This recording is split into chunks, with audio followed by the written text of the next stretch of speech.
강사 소개를 하니까 벌써 딴 식구 된 것 같습니다. 담임 목사님 특징이 있어요. 항상 강단에 올라오면은 이 발바지가 왼쪽으로 쏠려 있어요. 항상 이렇게 설교하시죠, 이렇게. 사실 그 고별 설교를 하라 그래서 별로 고별 설교를 하고 싶지 않았거든요. 근데 꼭 고별 설교를 시키시더라고요. 할 말도 없고, 그래서 사실 고백하면은 이 성경 본문을 어젯밤에 정해가지고 우리 정재영 목사님한테 알려줬어요. 그래서 뭘 얘기를 해야 될지 도무지 생각이 안 나더라고요. 그래서 어젯밤에 잠자면서 꿈속에서 설교를 했어요. 뭘 해야 될지 막 설교를 했는데 그게 지금 잘 기억나기를 바라고 있습니다. 오늘 이 잠언 27장 8절 말씀을 가지고 여러분들과 함께 이 오후 설교 마지막으로 드리면서 몇 가지 권면을 드리려고 이 잠언 27장 8절 말씀을 선택을 했습니다.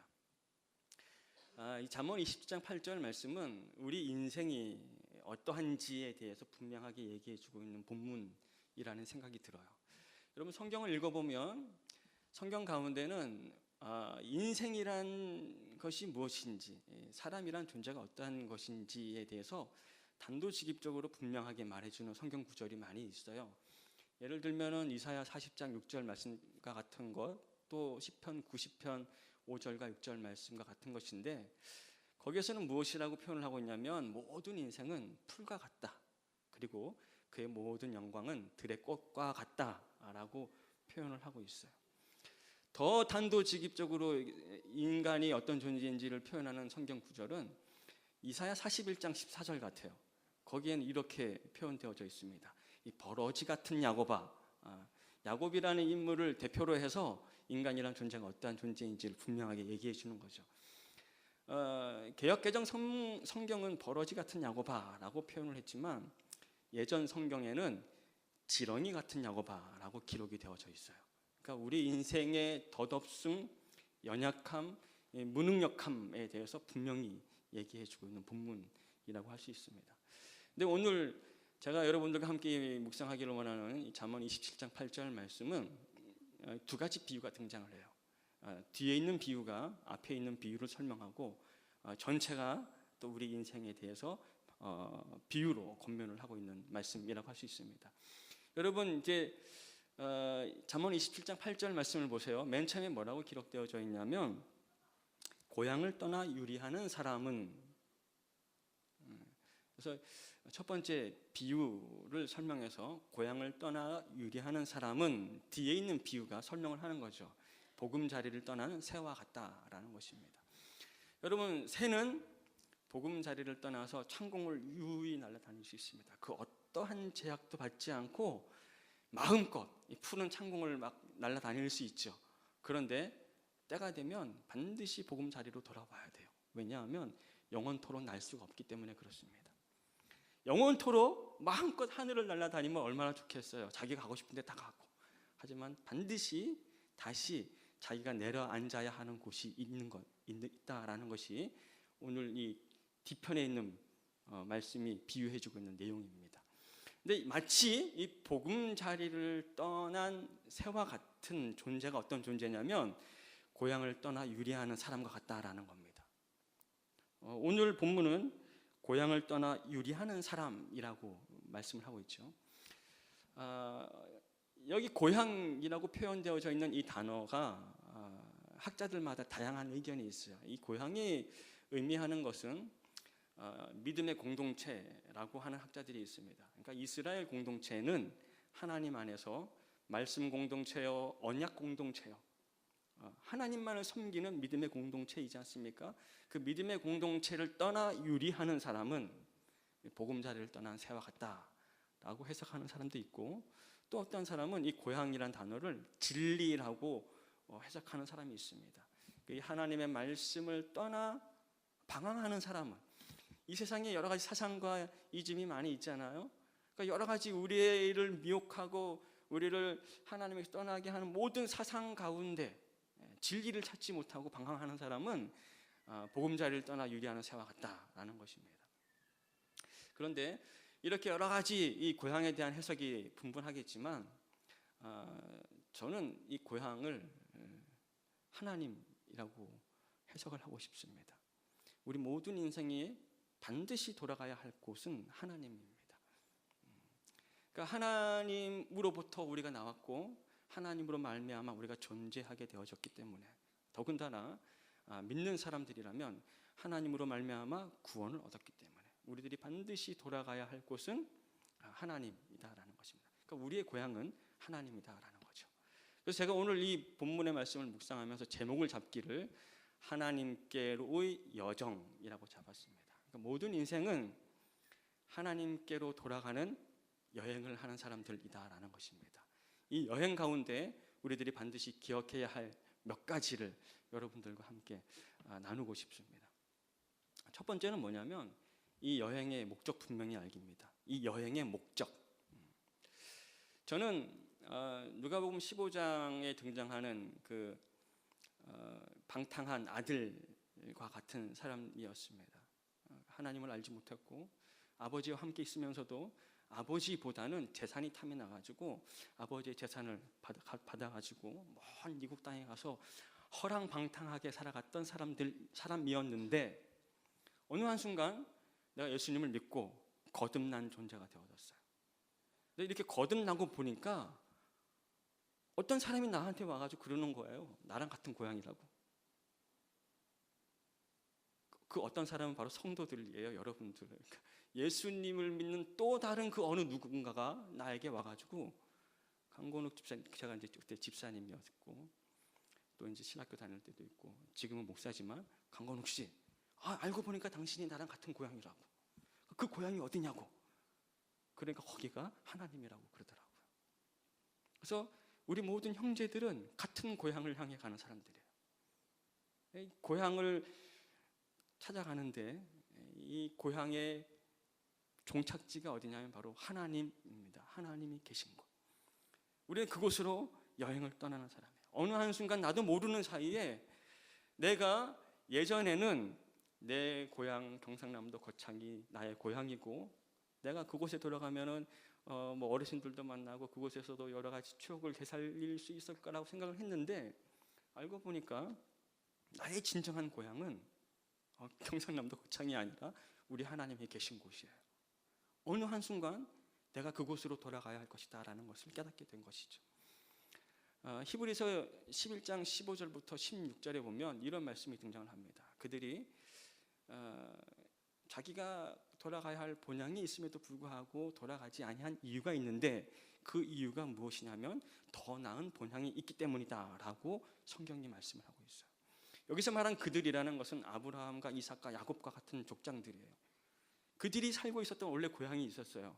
갈대아 우르죠. 그런데 어떤 힘들고 어려운 일이 있을 때마다 그곳으로 돌아갈 수 있는 충분한 능력이 있는 사람임에도 불구하고 그들이 자기네 본향으로 돌아가지 아니하고 가나안에 머물러 있었던 그 이유는 무엇이냐면 더 나은 본향이 있었기 때문이다 라는 것이 히브리서 11장 15절 16절 말씀이에요. 그 더 나은 본향이 어디냐면 바로 하나님이 계신 곳이죠. 우리는 그곳으로 향해서 여행을 떠난 사람들이에요. 근데 하나님은 얼마나 자비로우신지 이 여행 중에 우리가 하나님을 만나는 그 복 외에 부수적으로 누릴 수 있는 많은 복들을 허락해 주셨어요. 그러니까 여러분 그거를 한번 생각을 해보세요. 이제 추석이 되었습니다. 그래서 이제 시골에 계신 아버지를 만나러 가는 거예요. 그래서 이제 버스를 타고 고속버스를 타고 아니면 기차를 타고 아니면 자가용을 타고 시골에 계신 아버지를 만나러 가는데, 그러니까 이 여행의 목적은 아버지 만나는 거지 않습니까? 그런데 이 아버지로 만나러 가는 그 길에 우리에게 주어진 부수적인 복들이 있다라는 거예요. 그건 뭐냐면 휴게실에 들려서 맛있는 음식도 먹고 지나가는 동안에 들판도 바라보고 잠시 졸리면 차를 세워놓고 개울가에 내려가서 발도 담그고 하는 그런 부수적인 복들이 있는 거예요. 진정한 복은 하나님을 만나고 하나님과 함께 즐거워하는 것인데 그 하나님을 만나러 가는 길 가운데 우리들에게 부수적인 복들을 주신다는 거죠. 성도들도 마찬가지입니다. 우리의 궁극적인 목적지, 우리가 궁극적으로 만나야 할 분은 하나님이 계신 하나님인데, 우리가 하나님을 만나러 가는 그 길 가운데 여러 가지 많은 복들을 누립니다. 좋은 교회도 만나게 하시고, 좋은 성도들도 만나게 하시고, 좋은 목사님도 만나게 하시고, 또 믿음으로 사업을 했는데 사업이 성공적으로 일어나기도 하고, 내가 여러 가지 나에게 주어진 재능으로 하나님께 헌신을 하기를 원했는데 하나님께서 그것을 기꺼이 받으시고 우리를 사용해 주시는 여러 많은 복들이 있는 거예요. 그것이 바로 부수적인 복들이죠. 진정한 복은 무엇이라고요? 하나님을 만나는 것. 이 하나님을 만나러 가는 가운데 하나님은 우리들에게 많은 부수적인 복들을 허락해 주셨습니다. 그런데 우리는 얼마나 미련한지 이 부수적인 복에 빠져가지고 하나님을 만나러 가는 그 길을 지체하고 그 진정한 목적을 잊어버릴 때가 한두 번이 아니다라는 것이죠. 여러분, 이 세상에 있는 아무리 좋은 것, 이 세상에 있는 아무리 행복한 일이라고 할지라도 그것은 하나님께서 우리들에게 주신 부수적인 복이에요. 본질적이고 진정한 복은 하나님을 만나는 것입니다. 하늘나라에서 우리 주 예수 그리스도의 얼굴과 얼굴을 맞대고 함께 즐거워하며 그렇게 만나고 싶었던 모세 할아버지도 만나고 아브라함 할아버지도 만나고, 그러한 기쁨이 있는데 우리가 이 땅에 누리는 모든 것들은 부수적인 복들이라는 것이죠. 그러므로 사랑하는 성도 여러분, 이 하나님께로의 여정의 궁극적인 목적을 분명히 아시기 바랍니다.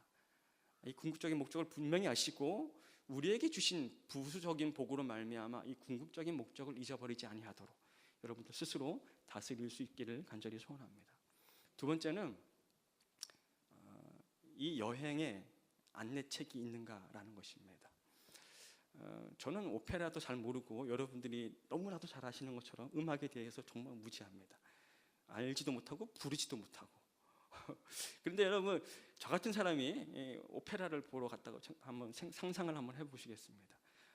라트라비아타, 뭔 뜻인지도 잘 모르겠습니다. 그런 오페라를 보러 갔는데 나오는 모든 배우들이 다 이탈리아 말로 노래를 불러요. 그럼 어떤 상황인지도 몰라요. 그러면 적어도 이러한 오페라를 보러 갔던 사람들 중에는 두 가지 반응이 있을 수 있습니다. 한 가지는 화를 내는 거죠. 화를 내는 거. 왜 나를 여기 데려와가지고 이 고생을 시키는가 라고 하는 사람이 있을 수도 있고, 또 어떤 사람은 그냥 잠잠히 잠을 주무시는 거. 이 두 가지 반응이 있을 수가 있을 것 같습니다. 그런데 그 오페라를 딱 보기 위해 극장에 들어가기 전에 입구에서 이 오페라에 관한 안내 책자를 딱 받았어요. 그래서 안내 책을 딱 보니까 이 오페라가 어떤 내용이고 배우가 어떤 배우들이 등장을 하고 이 어떤 몇 장으로 구성되어져 있고 자세하게 이 오페라에 관한 내용이 기록이 되어져 있는 거예요. 그러면 그걸 보고 나서 오페라를 딱 보러 들어갔다. 그럼 오페라가 얼마나 재미있겠습니까? 그죠? 우리에게 이 인생의 모든 삶 가운데서 우리 하나님이 행하신 일을 알도록, 또 하나님께서 우리를 당신에게로 인도하시는 그 모든 여정을 알도록, 깨달아 알도록 하기 위해서 우리들에게 주신 안내책이 있어요. 그것이 바로 성경이라는 것입니다. 이 여행에 우리는 반드시 이 성경이라는 안내책자를 가지고 가야 됩니다.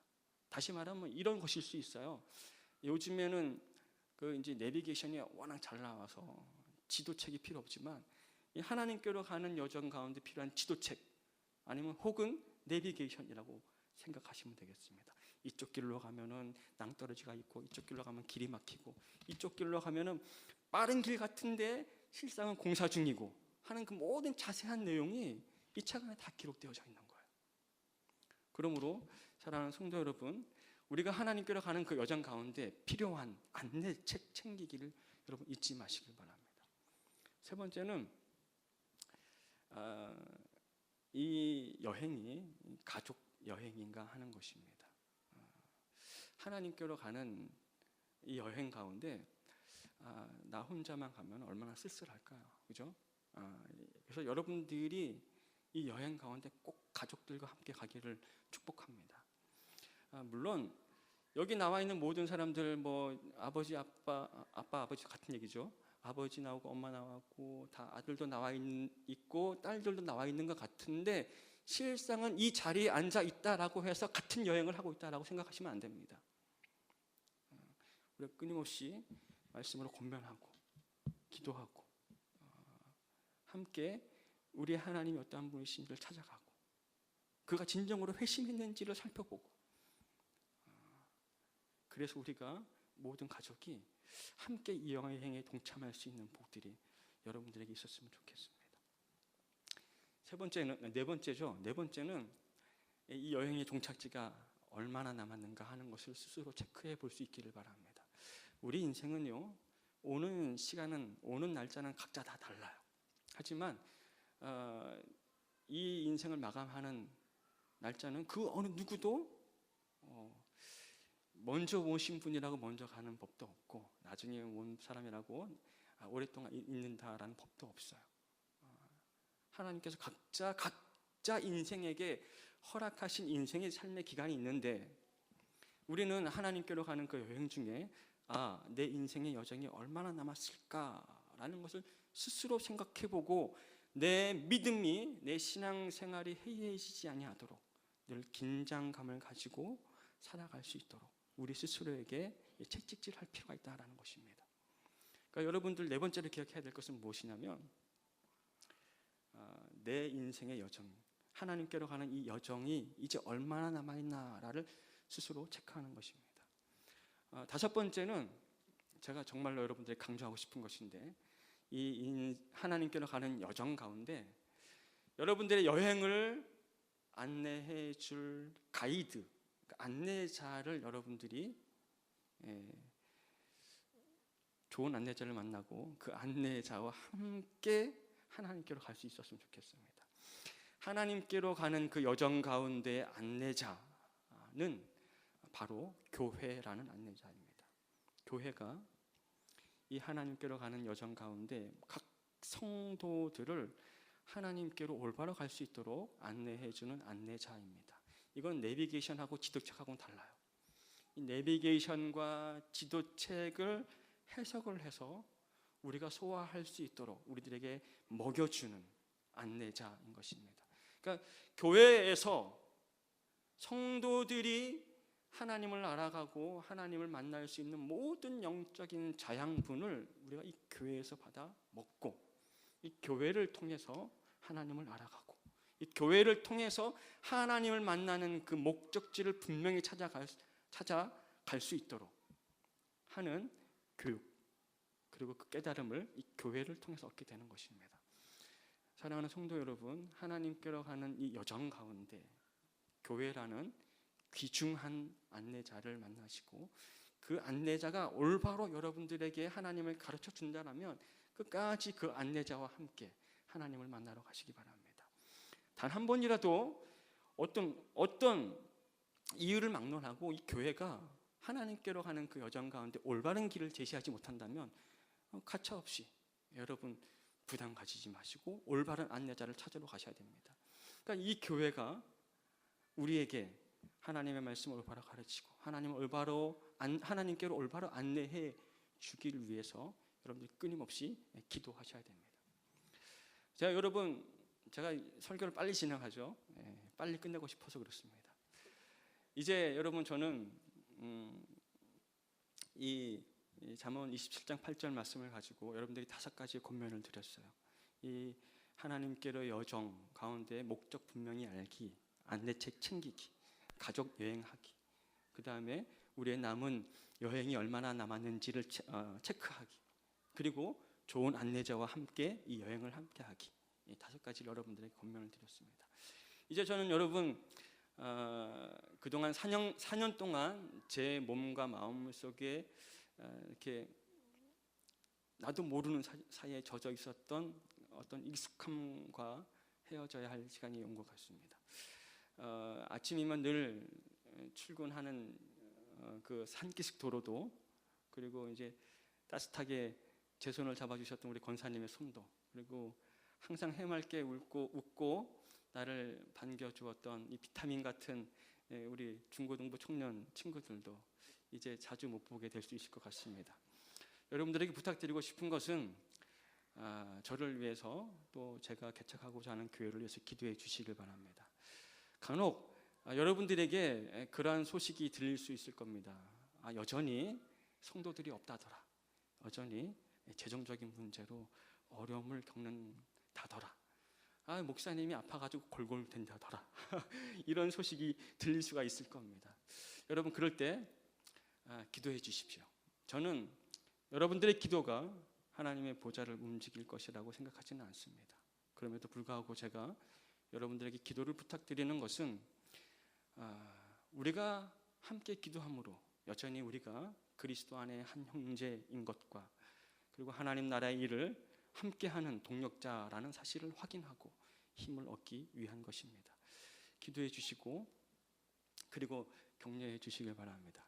그동안 4년 동안 여러분들을 통해서 받은 사랑 기억하고 내가 어떻게 교회를, 내가 어떻게 목회를, 내가 어떻게 목양을 해야 하는지를 많이 배우게 되었습니다. 기쁜 마음으로 이 길을 가려고 합니다. 응원해 주시고 기도해 주시기 바랍니다. 기도하겠습니다. 사랑의 하나님, 은혜를 감사합니다. 부족한 종에게 하나님께서 귀한 교회를 허락해 주시고 이 귀한 교회를 기쁨으로 섬길 수 있도록 은혜를 더해 주시며 이 귀한 교회를 통해서 믿음의 동력자들, 형제들, 자매들 만날 수 있도록 은혜를 더해 주시니 감사합니다. 하나님, 이 남문교회를 기억하여 주시고 이 마지막 때에 하나님께서 귀히 쓰시는 교회가 되어질 수 있도록 은혜를 더해 주시며 하나님의 진리의 말씀이 올바로 선포되어지는 교회가 되도록 은혜를 더해 주시고 담임 목사님과 장로님들과 온 재직들과 성도들이 말씀으로 하나가 되고 한 마음으로 주님을 섬기며 교회를 세워나갈 수 있도록 은혜를 더해 주시옵소서.